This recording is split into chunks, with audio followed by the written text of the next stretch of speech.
কে সেই এই আবেদ আলী? আবেদ আলী আঙ্গুল ফুলে কলা গাছ হয়ে গেছে।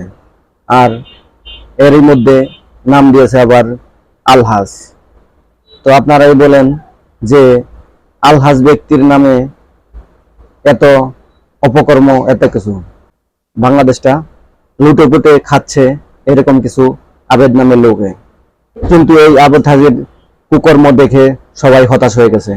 দেখেন দেশে বেকারত্বের অভাব নাই, কত অসহায় ছাত্রছাত্রী পড়ে আছে, মেধা তালিকায় তাদের নাম সবার আগে, কিন্তু তাতে কি লাভ? চাকরি নাই তো। কারণ কিন্তু চাকরিরা হবে কিভাবে? পরীক্ষার আগে যদি প্রশ্ন আউট হয়ে যায় তাহলে কিভাবে সম্ভব সেই মেধা তালিকায় ছাত্রছাত্রীরা এখানে চাকরি পাবে? দেশটারে খাচ্ছে এই আবেদ আলীর মতো কিছু লোক, হাতের মোয়া বানিয়ে খাচ্ছে। মাদারীপুরে গিয়ে দেখেন তারা উপকর্মের কোনো কিছুই তারা জানে না। এবং কুয়াকাটা একটা হোটেল দিয়েছে, হোটেলের নাম হলো সানমেরিন। আর এই আবেদ আলী হলো মাত্র একটা ড্রাইভার। কি করে একটা ড্রাইভারের পক্ষে এত কিছু করা সম্ভব সেটা আপনারাই বলেন। তার যে এত কিছু আছে সেটা কিন্তু কেউ জানতো না, আমিও জানতাম না। একমাত্র এই পিএসসি প্রশ্নপত্র আউট করার মাধ্যমেই তার অপকর্ম সব প্রকাশ হয়ে যায়। সে একজন পিএসসি চেয়ারম্যানের ড্রাইভার, আর সে ড্রাইভার হয়ে সে বাংলাদেশে এত কিছু করেছে, অকল্পনীয়, যেটা ভাবাও যায় না। হাজার হাজার ড্রাইভার আছে, তারা দিন আনে দিন খায়, তাদের সন্তানদের লেখাপড়াও চালাতে পারে না।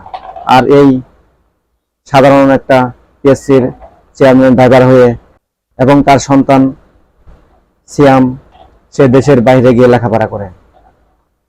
আর আপনার আমার হলে কিভাবে সম্ভব? আপনি দেখেন না কয়েকটা জায়গায় খোঁজ নিয়ে যে একটা ড্রাইভারের কোনো সন্তান ভালো কোনো স্কুলে পড়তে পারে কিনা, আর কোনো ড্রাইভার বাড়ি গাড়ি হোটেল কত কিছু করছে এরকম কোনো নজির আছে কিনা? আমার জানার মতো নাই। তারই কিছু অংশ বিশেষ আপনাদেরকে দেখাবো, না দেখলে আপনারা হয়তো বিশ্বাস করবেন না। দেখেন। সরকারি চাকরিতে ক্যাডার, নন ক্যাডারে নিয়োগ এবং পদোন্নতির জন্য বিভাগীয় পরীক্ষা, সিনিয়র স্কেল পরীক্ষা এমন সব গুরুত্বপূর্ণ কাজ করে থাকে বাংলাদেশ সরকারি কর্ম কমিশন। গেল শুক্রবার তাদেরই তত্ত্বাবধানে হওয়া রেলের উপসহকারী প্রকৌশলীর নিয়োগ পরীক্ষায় প্রশ্ন ফাঁসের তথ্য আসে গণমাধ্যমে। অভিযোগ আছে নন ক্যাডার, এমনকি ক্যাডার সার্ভিসে নিয়োগের প্রশ্ন ফাঁসেরও। এ নিয়ে চ্যানেল 24-এ প্রতিবেদন প্রকাশ পেলে ক্ষুব্ধ হন চাকরি প্রত্যাশীরা। পরীক্ষার আগে প্রশ্ন ফাঁস করে মেধাবীদেরকে গলার ফাঁস দেওয়া হচ্ছে। 56% কোটা থাকে, তারপর যদি প্রশ্ন ফাঁস হয় তাহলে আমাদের মতো সাধারণ শিক্ষার্থী আমরা কোথায় যাব? মেধাবীরা পড়াশোনা করে কি পাইতেছে? যারা মেধাবী এবং পড়াশোনা করে, এত কষ্ট করে, পরিশ্রম করে, তাদের পরিশ্রমের যে মূল্য সেটা তো থাকলো না। এমন অপকর্মে নিজেদের কর্মকর্তা কর্মচারীদের নামের তালিকা বের হওয়ায় বিব্রত পিএসসি। আমি জড়িত থাকলে আমার বিরুদ্ধে ব্যবস্থা নেবে রাষ্ট্র উচিত ব্যবস্থা নেওয়া। এবং যদি সেটি আমার মতো আমাদের কমিশনের ব্যাপার হয়, আমাদের কমিশনের সর্বোচ্চ যা করার সাধ্য আছে সেটা প্রয়োগ করা হবে।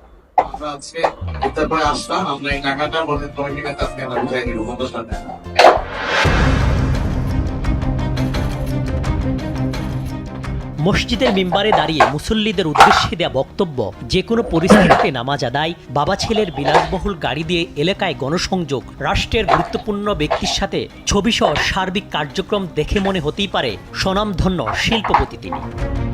তাদেরকে ত্বরিত তাদের নাম সবার সামনে নিয়ে আসতে হবে এবং এদের বিরুদ্ধে ব্যবস্থা গ্রহণ করতে হবে। আমিও তো বলি মাঝে মধ্যে, অনেক সরকারি কর্মকর্তা, ইভেন ডিসি ধরেন, অনেক বড় বড় কর্মকর্তা, এদের কথাবার্তা আমার শুনলে মনে হয় যে আরে এত ইনকম্পিটেন্ট একটা লোক ডিসি হয় কিভাবে, একটা ইনকম্পিটেন্ট একটা লোক ইয়নো হয় কিভাবে। আমি যখন দেখি তখন আমার হিসাব মিলে না। এখন আইসা ওই সৈয়দ আবেদ আলীর মাধ্যমে আমার কিছু হিসাব মিলতেছে। তাইলে এই চোরগুলা ওই বিভিন্নভাবে ছড়াই পড়ছে। শুনেন, যুদ্ধাপরাধী, মানবতা বিরোধী অপরাধীরা যে যে জায়গায় থাকে আমরা খুঁজে বের করি, এদেরকে দায়িত্ব দেই না। এদের সেই এই চোরগুলা কি কোনো অংশে কম? এরা সারা জীবন দেশটারে লুটতে খাবে। আরে এই আবেদ আলী তো চলে যাচ্ছে, আবেদ আলীর তো আর কোনো অসুবিধা নাই, যা বানানোর বানাই ফেলছে। তাই এখন হচ্ছে কি, আমার মেইন নাইলে যদি এর ভিতরে আমি ব্যবস্থা না দেখি আমি হাইকোর্টের শরণাপন্ন হব, কারণ আমাদের তো জায়গা হচ্ছে কি হাইকোর্ট। যদি এই ব্যাপারে ব্যবস্থা গ্রহণ না করা হয়, কার কার আমলে এই ড্রাইভার সাহেব ছিলেন, পিএসসির চেয়ারম্যান, তাদের এইটার দায় দায়িত্ব আছে কিনা, তারা এটার সাথে জড়িত কিনা। এরপর হচ্ছে গিয়ে এই প্রশ্নপত্র ফাঁসের ঘটনায় কারা কারা অবৈধ সন্তান হিসাবে প্রশাসনে জন্মগ্রহণ করছেন এবং জন্মগ্রহণ করে এখন বিভিন্নভাবে দলীয় তকমা লাগাইয়া ভালো ভালো অবস্থানে আছেন, এইটা আনতে হবে। শুনেন, কোটার জন্য আন্দোলন করে ছাত্ররা, সারা বাংলাদেশের মানুষ কোটার জন্য আন্দোলন করতেছে, কিন্তু এরা কি জানে যে সবচেয়ে বড় কোটা তো হচ্ছে গিয়ে চোর কোটা, এই প্রশ্নপত্র ফাঁসের কোটা। এরা ধরেন অন্যান্য কোটা, মুক্তিযোদ্ধা কোটা, এগুলা নিয়ে আন্দোলন করতেছে, এগুলা নিয়ে আমি বলবো না, এটা আলাদা হিসাব। কিন্তু জানে না, এরা যদি জানতো যে সবচেয়ে বড় চোর দুর্নীতিবাজ কোটাটা হচ্ছে গিয়ে বাংলাদেশের বড় কোটা, এই কোটা। তো আপনারা দেখতেই পারলেন দুর্নীতির অপকর্ম কত নিচে নামতে পারে। আমরা কোটা আন্দোলন করতেছি, আমরা এরকম চোর ডাকাতকে প্রশ্রয় দিচ্ছি, আমরা খোঁজ নিচ্ছি না যে কি হচ্ছে দেশে। দেখেন আজ সাধারণ মানুষ তারা কোথায় যাবে, তারা লেখাপড়া করেও আজকে রিক্সা চালায়, ভ্যান গাড়ি চালায়, কুলি মজুরি করে কি করবে, লেখাপড়া করেও তো তাদের চাকরি নাই। এই আবেদ আলীর মতো যদি লোক থাকে তাহলে তো সাধারণ মানুষ ভুলেও চাকরি পাবে না।